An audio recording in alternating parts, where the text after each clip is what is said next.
CNN24 সংবাদে আমি শর্মি আপনাদের স্বাগত জানাচ্ছি। চলুন দেখে নেওয়া যাক আজকের কিছু গুরুত্বপূর্ণ সংবাদ শিরোনাম।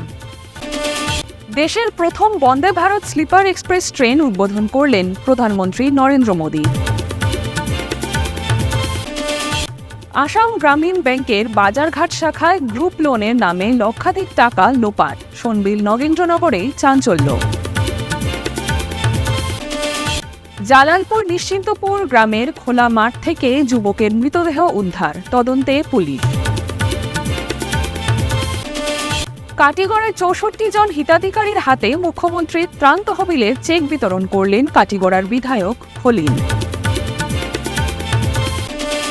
বরাকে গুয়াহাটি হাইকোর্টের একটি পৃথক সার্কিট বেঞ্চ অথবা স্থায়ী বেঞ্চ স্থাপনের দাবি আইনজীবী ধর্মানন্দ। এখন আসছে বিস্তারিত সংবাদে। চালু হলো দেশের প্রথম বন্দে ভারত স্লিপার এক্সপ্রেস, দেশের প্রথম সেমি হাই স্পিড ট্রেন। সেটাই পেল অসম ও বাংলা। হাওড়া থেকে অসমের গুয়াহাটির কামাখ্যা স্টেশন পর্যন্ত ছুটবে এই ট্রেন। প্রধানমন্ত্রী নরেন্দ্র মোদী উদ্বোধন করলেন এই ট্রেনের। গুয়াহাটিগামী বন্দে ভারত স্লিপার এক্সপ্রেস ছাড়বে সন্ধ্যা ৬টা ২০ মিনিট, পৌঁছবে পরের দিন সকাল ৮টা ২০ মিনিটে। গুয়াহাটি থেকে বন্দে ভারত স্লিপার এক্সপ্রেস ছাড়বে সন্ধ্যা ৬টা ১৫ মিনিট নাগাদ। হাওড়ায় তা পৌঁছবে পরের দিন সকাল ৮টা ১৫ মিনিটে। সপ্তাহে ৬ দিন এই এক্সপ্রেস চলবে। হাওড়া কামাখ্যা চলাচলে ১০ ঘন্টা সময় নেবে। বৃহস্পতিবার করে এই ট্রেন চলবে না। উত্তর পূর্বের রাজ্যের সঙ্গেও যোগাযোগ বাড়তে চলেছে বাংলার।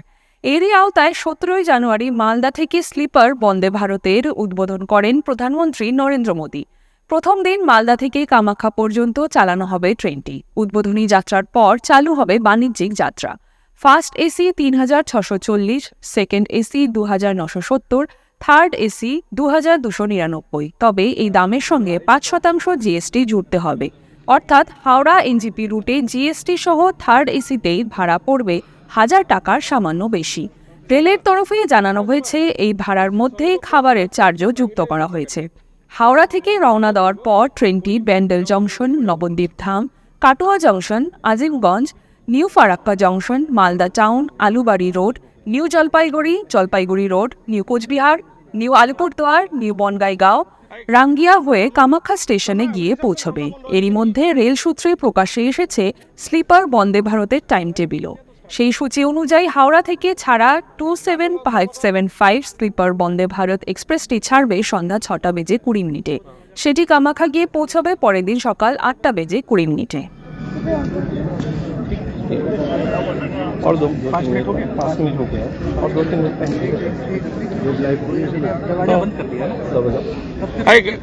শর্মা শর্মা হুটি যাকচোন, দরজা বন্ধ হৈ গৈছে নেকি? दरवाजा बंद हुआ कि नहीं?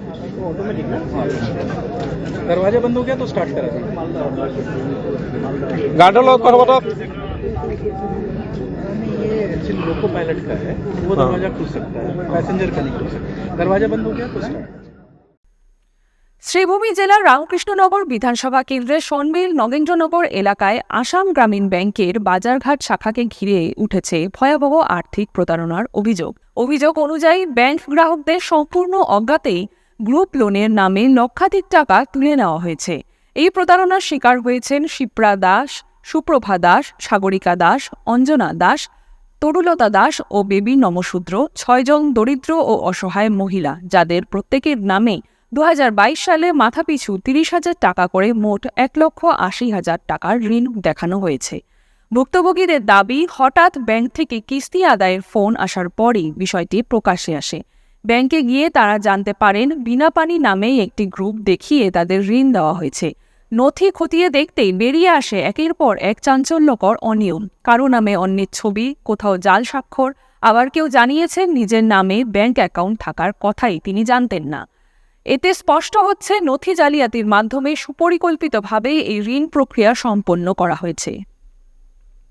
আমার অভিযোগ হইল যে আমি তো হয়তো 2 বছর 3 বছর ধরে গ্রামীণ ব্যাংক থেকে লোন লইয়া একটা লোন তো আমার নামে আছে, সূচনা, গ্রুপটার নাম সূচনা। তখন আমরা তো 3 জনের গ্রুপ, সুপ্রভা দাস, সাগরিকা দাস, শিপ্রানী দাস, 3 জনের গ্রুপ। তখন আমরা তো কিস্তি চালাই, রেগুলার দেওয়াত আছে। তখন তো এটার তো কোনো নোটিশ হয়েছে না। তখন গতকালকে আমার ঘরে ফোন গেছে যে কইছে শিপ্রাণী দাস আপনার নামে একটা লোন হয়েছে। তখন লোনটার গ্রুপের নাম কি তার জিঙাইলাম, তখন তারা কইলো ব্যাংক থেকে যে বিনাপানি দাস। তখন কে কে আছে, তখন তারা নাম জিঙাই কইয়া দিল, নাম কইলো 6 জন আছে। তখন কইলো এটা অন্য একটা গ্রুপ। তখন তো এই গ্রুপ থেকে তো আমরা জানিও না এই গ্রুপ কোন দিন হয়েছে, এটা তো আমরা জানিও না, কইছে 2022 এটা হয়েছে। তখন অতদিন তো যে গ্রুপটাও যে বনছে, কোনোদিন তো কোনো নোটিশ হয়ে গেছে না, কোনো খবর হয়েছে না। গতকালকে তারা জানাইলো যে কইলো যে তোমরা গ্রুপ হয়েছে, লোন হয়েছে, তোমরা এরকম কিস্তি দেওয়া, তোমরা একটা সলিউশন করে দিলেন। তখন তো আমরা এটার তো আমরা অবাক লাগে গেছি যে অতদিন ধরে কোনো খবর গেছে না, একটা কিস্তি জমা হয়েছে না। তারা আরো কইলো যে কিস্তি জমা হয়ে গেছে। তখন আমরার হাতেও আমরা কিস্তি দিলাম না, এটা কিরকম জমা হইলো আমরা তো এটা আমরা জানিও না। না, এই গ্রুপ থেকে কোনো বিনা পানি গ্রুপ থেকে কোনো লোন নেওয়া হয়েছে না, আমরা সূচনা গ্রুপ থেকে লোন লইছি। কিছু কইলো আমার ব্যাংকে বই আছে, এখন বইও 3000 টাকা। আমি কইছি যে টাকাটা তুললে লই আয়, এখন আয়া দেখি আমার নামে লোন। এখন কি লোন হইলো, আমি ম্যানেজার স্যারকে জিঙাইলাম, স্যার কি লোন? কইলো যে তোমার তো বিনা পানি জিএলজি লোন আছে। কইলাম স্যার আমি তো কিছু জমা দিছি না, আমি লোন টোন নিছি না। কিতা গ্রুপ কইছে? বিনা পানি। আচ্ছা আচ্ছা। এরপরে তখন তোমার গ্রুপের আরো মানুষ আছে, সুপ্রভা দাস, শিপ্রা দাস, সাগরিকা দাস, অঞ্জনা দাস, বেবি দাস। ওখানে তারারে জিঙাইলাম, তারা এখন আমরা এই গ্রুপ না। তখন তো ওইটা লই আমরা বই রয়েছি, ওখানে কালকে আবার ডাকছে স্যারে আইবার লাগি। তখন তো আমরা আইছি, আইয়া দেখি আমরা 2 লাখের উপরে হয়ে গেছিল। আচ্ছা আচ্ছা। এখন দিতে লাগবো। স্যার দিয়ে কইলাম যে স্যার আমার ডকুমেন্ট দেখাই, আমি তো কিচ্ছু জমা দিছি না, আপনারা এটা কই পাইলেন? আমরা গরিব মানুষ, আমরা সাধারণ মানুষ, এইসব যদি করে ব্যাংকে আমরা কিরকম কিতা করতাম? 3000 টাকা সিনের পরে 2200 কাটি লইছে, আমি কিতা করতাম? কইলো না এটা তো তোমার লোনে নিয়েছে গিয়া, আমার লোন দেও। তখন স্যারে কইছে দিতে লাগবো। আমি কইছি না স্যার, এটা আমার দেখুন লাগবো সবরে লইয়া। তখন তো আজকে সবরে লই আইছি, স্যারে ডাকছে, ব্যাংকে ডাকছে আবার লাগি। তখন আইলাম, তখন তো তারা সব আইলো, কেউ কয় সিগনেচার করছি, কেউ কয় করছি না। এখন কইলাম স্যার আমার ডকুমেন্ট দেখি কিতা। তখন আমার সব ভুল ডকুমেন্ট, আমার ফটো ভুল, আমার সিগনেচার না, আমার সিগনেচার ভুল। লোন হয়েছে এটা তো আমি আর কইতে পারতাম না। স্যার দিয়ে কইলাম স্যার এটা কি বইও দেওয়া হয়েছে টাকাটা না কিতা এমনি দেওয়া হয়েছে? আমি তো নিছি না টাকা। পয়সা না, এটা চেকের উপরে দেওয়া হয়েছে। তখন চেকও তো সিগনেচার করতে লাগে, তো যার নামে দিছে হে তো বইয়ের মাঝে দিব না নি টাকাটা। তখন টাকা তো যার সিগনেচার লাগবো এর বইয়ে ঢুকবো, তখন তো নিব। আমি তো কিচ্ছু করছি না। কাটিগড়া বিধানসভা এলাকার জালালপুর নিশ্চিন্তপুর গ্রামে শুক্রবার সকালে এক যুবকের মৃতদেহ উদ্ধারকে কেন্দ্র করে চাঞ্চল্যের সৃষ্টি হয়েছে। মৃত যুবকের নাম জবরুল ইসলাম। তিনি স্থানীয় বাসিন্দা হানুই মিয়ার ছেলে বলে জানা গেছে। দেখুন সবিশেষ। স্থানীয়দের মাধ্যমে খবর পেয়ে গুমরা পুলিশ ওয়াচ পোস্টের ইনচার্জ প্রণব বিলের নেতৃত্বে পুলিশ দল ঘটনাস্থলে পৌঁছে পরিস্থিতি খতিয়ে দেখে। মৃতদেহ উদ্ধার করে ময়নাতদন্তের জন্য শিলচর মেডিকেল কলেজ হাসপাতালে পাঠায়। পুলিশ সূত্রে জানানো হয়েছে, প্রাথমিক তদন্তে মৃত্যুর সঠিক কারণ এখনো স্পষ্ট নয়, তবে তার শরীরে আঘাতের চিহ্ন আছে কিনা তা ময়নাতদন্তের রিপোর্টেই প্রকাশ পাবে। স্থানীয় সূত্রে আরো জানা গিয়েছে, জবরুল মেঘালয় থেকে আরো 2 সহযোগীর সঙ্গে বাড়ি ফিরছিল। তবে কিভাবে এবং কি পরিস্থিতিতে তার মৃত্যু হয়েছে সে বিষয়ে এখনো তারা নিশ্চিত নয়। এই ঘটনাকে কেন্দ্র করে এলাকায় চরম উত্তেজনা বিরাজ করছে। পুলিশ গোটা বিষয়টি গুরুত্ব সহকারে তদন্ত করছে এবং ময়নাতদন্তের রিপোর্ট হাতে পাওয়ার পর পরবর্তী আইনি পদক্ষেপ নেবে বলে জানানো হয়েছে। এটা এর নাম হইল গিয়া জমরুল ইসলাম মজুমদার, বাবার নাম হইল আব্দুল হালনান, নিশ্চিন্তপুর বাড়ি। এখানে কালকে মেঘালয় থেকে আবার হতে রাতে 11টা অবধি তার বাবার সঙ্গে যোগাযোগ হয়েছে আর কি। 11টা পরে বাবায় মোবাইলটা সুইচ অফ পাইছে। সুইচ অফ পাইয়া একটু চিন্তা করছে যে ছেলেটা এখনও আইলো না। সকালবেলা উঠিয়া তার সঙ্গে যে ছেলেটা আসলো মেঘালয় থেকে আবার হতে, এই ছেলেটার বাড়িতে গেছে। বাড়ি যাওয়ার পরে এরে কইছে আমার ছেলেটা তো ঘরে গেছে না। বলে ঘরে গেছে না নি? বলে না গেছে না। বলে চলো আমার লগে কইয়া আওরে দিয়ে আনিয়া ডাইরেক্ট লাশর কাছে লইয়া গেছে গিয়া ছেলেটায়। লাশর কাছে আইয়া দেখা যায় যে ছেলেটা মারা রয়েছে এই ছেলেটারও মোবাইল, আর যে নিয়ে আইছে তার মোবাইলটা ওইখানে হওয়া গেছে। এই ছেলের নাম কিতা? যে ছেলেটা নিয়ে আইছে ওর নাম কিতা? ইসলাম উদ্দিন। তার বাড়ি ওখানে? তার বাড়ি ওইখানে, যেখানে লাশটা হওয়া গেছে এর থেকে ধরো 100-150 মিটার দূর আছে তার ঘরটা। তো এইখানেও আমরা এই ঘটনাতে প্রমাণর আর কি আমরা যেটা বুঝি আর কি, সাধারণত আমরা দেশাচারী হিসাবে ওটাও বুঝি। আর মেঘালয় থেকে পয়সা করে নিয়ে আইছে, এটারে এই পয়সার কারণে এটারে মার্ডার করা হয়েছে। কাটিগড়ায় 64 জন হিতাধিকারীর হাতে মুখ্যমন্ত্রী ত্রাণ তহবিলের চেক বিতরণ করলেন কাটিগড়ার বিধায়ক খলিল উদ্দিন মজুমদার। দেখুন সবিশেষ। শনিবার কাটিগড়ার বিধায়ক কাটিগড়া এলাকায় মোট 64 জন হিতাধিকারীদের হাতে মুখ্যমন্ত্রীর ত্রাণ তহবিল থেকে আর্থিক সহায়তা প্রদান করেন। কাঠিগড়া সার্কেল কার্যালয়ের প্রেক্ষাগৃহে অনুষ্ঠিত এক সংক্ষিপ্ত অনুষ্ঠানে প্রত্যেক হিতাধিকারীর হাতে 15,000 টাকার চেক তুলে দেওয়া হয়। অনুষ্ঠানে বিধায়কের পাশাপাশি উপস্থিত ছিলেন প্রাক্তন জেলা পরিষদ সদস্য বিশ্বজিৎ মালাকার, নিখিলেশ দেব, আব্দুর রহমান সহ বহু বিশিষ্ট ব্যক্তি।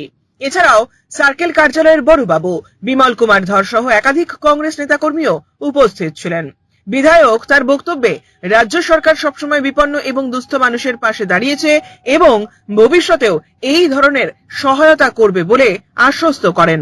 আমরা সার্কেল অফিসে উপস্থিত হয়েছি কেন, বিশেষ করে বিগত কয়েক মাস থেকে আমরা সমষ্টির এবং বিভিন্ন জায়গাতেই ক্যান্সার বেমার যারা আছে তারা আমরা কাছে অ্যাপ্লিকেশন জমা দিছি।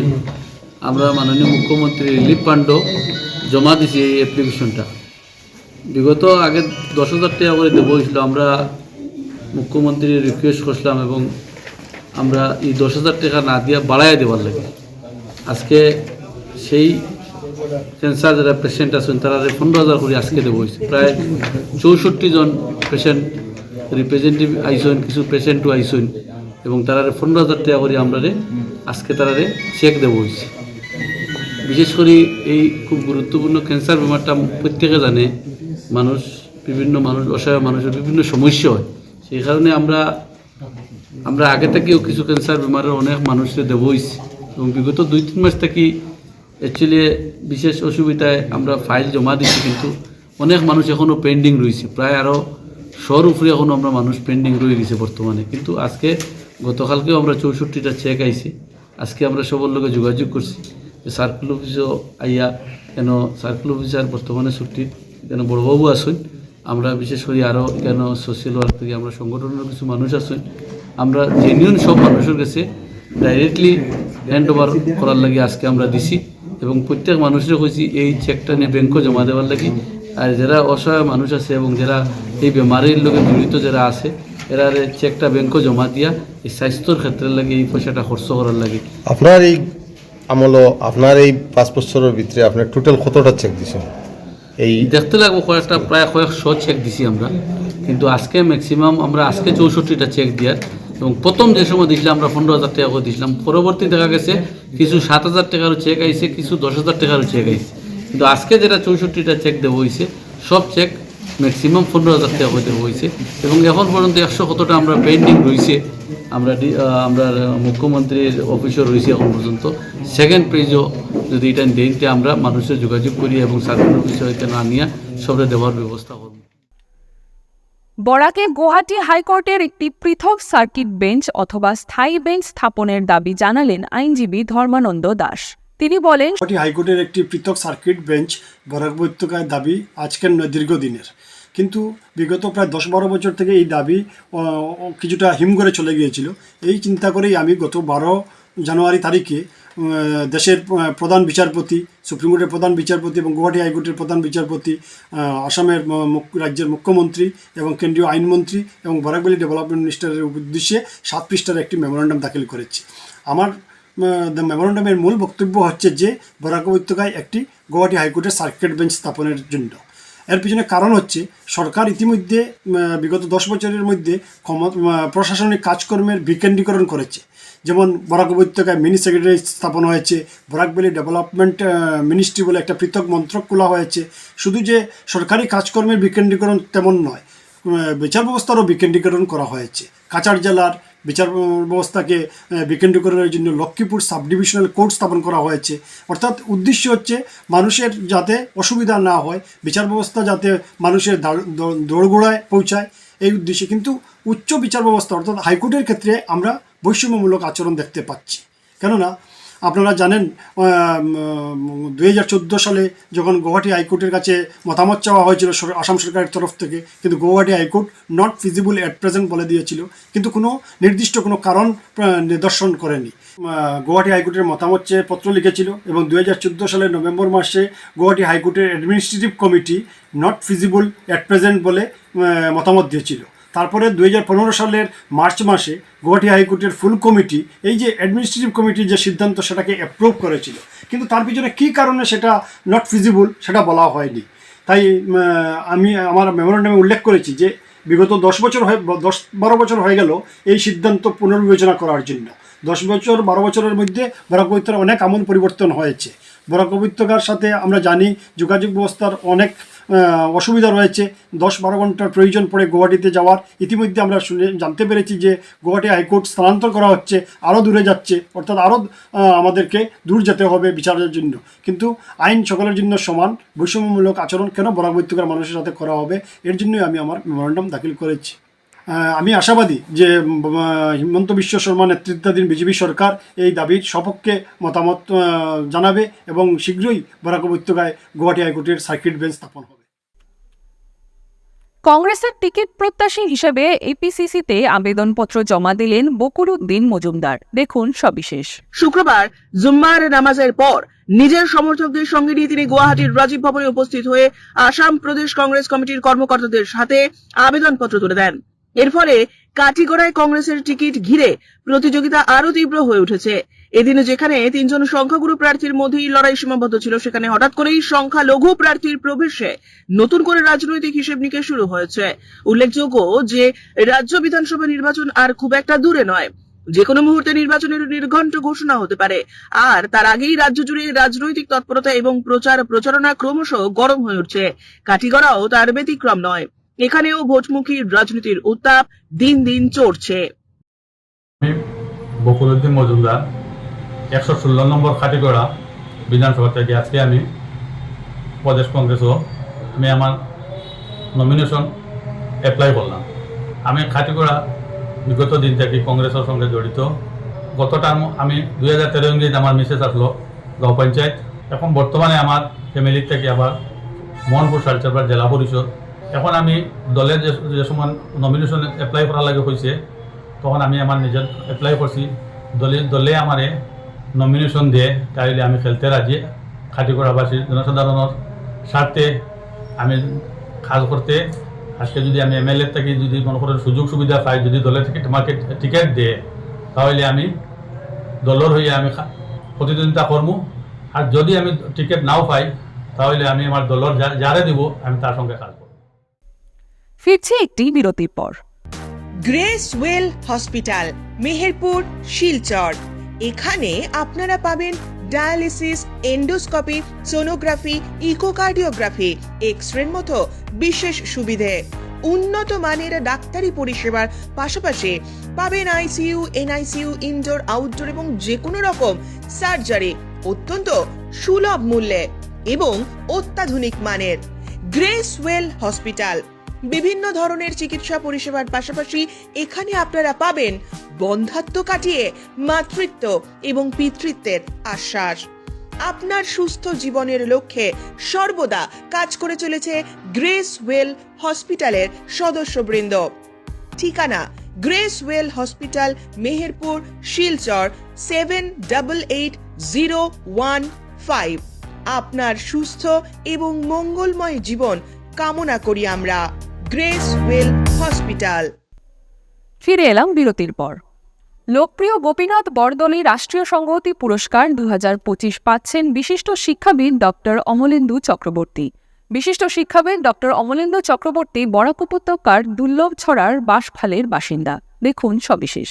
হোজাইর রবীন্দ্রনাথ ঠাকুর বিশ্ববিদ্যালয়ের প্রতিষ্ঠাতা উপাচার্য ডক্টর অমলেন্দু চক্রবর্তী প্রায় 60টি গবেষণা প্রবন্ধ এবং 3টি বই লিখেছেন এবং 11টিরও বেশি বই সম্পাদনা করেছেন।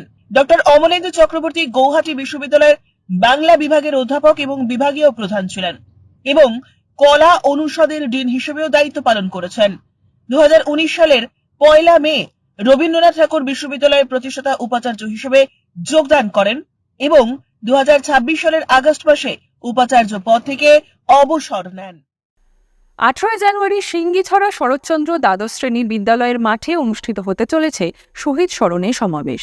এই কর্মসূচিকে সর্বাত্মকভাবে সফল করে তুলতেই বিজেপি খোয়াই মণ্ডল কমিটির উদ্যোগে জোর কদমে শুরু হয়েছে সাংগঠনিক প্রচার। দেখুন সবিশেষ। বাড়ি বাড়ি প্রচার, উঠোন সভা এবং পথসভার মাধ্যমে সাধারণ মানুষের কাছে পৌঁছে দেওয়া হচ্ছে সমাবেশের বার্তা। এই ধারাবাহিক প্রচারের অঙ্গ হিসেবে আজ খোয়াই মণ্ডলের 5 নম্বর বুথে একটি পথসভা অনুষ্ঠিত হয়। উপস্থিত ছিলেন কল্যাণপুর প্রমোদনগর বিধানসভা কেন্দ্রের বিধায়ক পিনাকি দাস চৌধুরী, বিজেপি মণ্ডল সভাপতি অনুকূল দাস সহ অন্যান্যরা। পথসভায় বক্তব্য রাখতে গিয়ে বিধায়ক পিনাকি দাস চৌধুরী বলেন, শহীদদের আত্মত্যাগ শুধু স্মৃতির পাতায় নয়, আমাদের চিন্তা এবং কর্মে ধারণ করাই এই সমাবেশের মূল উদ্দেশ্য। তাদের আদর্শ থেকেই দেশ এবং সমাজের প্রতি দায়বদ্ধতার বার্তা নতুন প্রজন্মের কাছে পৌঁছে দিতে হবে। আমি নির্মল বিশ্বাসকে জিজ্ঞাসা করলে কি বুঝবে মানুষ? আপনাদের আঙ্গুল হেলানে এগুলি ঘটেছে, আপনাদের নেতৃত্বে ঘটেছে, আপনাদের কারণে ঘটেছে, যাতে বিরোধীরা বেরোবার সাহস না পায়, ভয়ে যাতে বসে যায়, তাহলে দীর্ঘকাল ক্ষমতা ভোগ করতে পারবেন। এটাই তো ছিল তাদের উদ্দেশ্য, এটাই তাদের মূল লক্ষ্য ছিল, এবং এই লক্ষ্যে তারা এগিয়ে গিয়েছিল। কিন্তু একটা সময় যে ক্ষমতা চলে যাবে ভাবতে পারেনি, কারণ আমরা মনে করি জনগণের জনতার মূল জনার্দন, জনগণের শক্তির উপর আর কোনো শক্তি হতে পারে না। অথচ কমিউনিস্ট পার্টি মনে করতো তাদের পার্টিই মূল শক্তি, জনগণ মূল শক্তি নয়। তার জন্য মানুষকে সম্মান দিত। বরাক উপত্যকা বঙ্গ সাহিত্য ও সংস্কৃতি সম্মেলনের সুবর্ণ জয়ন্তী বর্ষ উপলক্ষে কাছাড় জেলা সমিতির ব্যবস্থাপনায় আগামী 24 জানুয়ারিতে বঙ্গভবনের মঞ্চে দুখানি নাটক মঞ্চস্থ হবে। কলকাতার মৃচ্ছকটিক নাট্য সংস্থার পরিবেশনায় রবীন্দ্রনাথ ঠাকুরের কবিতা অবলম্বনে নবাব ও হঠাৎ দেখা এই দুখানা নাটক সন্ধ্যা 6:30 থেকে পরিবেশিত হবে। দেখুন সবিশেষ। নাট্য সম্মেলনের উদ্যোগে দুদিনের জন্য নাটক এবং কর্মশালাও অনুষ্ঠিত হবে। নাটক এবং কর্মশালার ফিস হবে জন প্রতি 400 টাকা। শিলচর বঙ্গভবনে সাংবাদিক সম্মেলনটিকে কাছাড় জেলা সমিতির সাংস্কৃতিক সম্পাদক অভিজিৎ ধর একথা বিস্তারিতভাবে জানান। এই সাংবাদিক সম্মেলনে কেন্দ্রীয় সমিতির সাধারণ সম্পাদক গৌতম প্রসাদ দত্ত, কাছাড় জেলা সমিতির সহ সম্পাদক বিনায়ক চৌধুরী সহ উত্তম সাহা প্রমুখ উপস্থিত ছিলেন। আমাদের সুবর্ণ জয়ন্তী বর্ষ উপলক্ষে আগামী 24 তারিখ কলকাতার সুপরিচিত নাট্যদল মৃচ্ছকটিক দুটি একাঙ্ক নাটক বঙ্গভবনে পরিবেশন করবে। এছাড়াও আগামী 24 এবং 25 তারিখ নাটকের উপর কর্মশালা, যে কর্মশালায় প্রশিক্ষণ দেবেন সুভাষিস ব্যানার্জি এবং সুপর্ণা ব্যানার্জি। আমরা বরাকবঙ্গের পক্ষ থেকে সবাইকে এই অনুষ্ঠানগুলোতে যোগদানের অনুরোধ জানাচ্ছি। CNN 24 সংবাদ আজকের মতন এই পর্যন্তই। নমস্কার।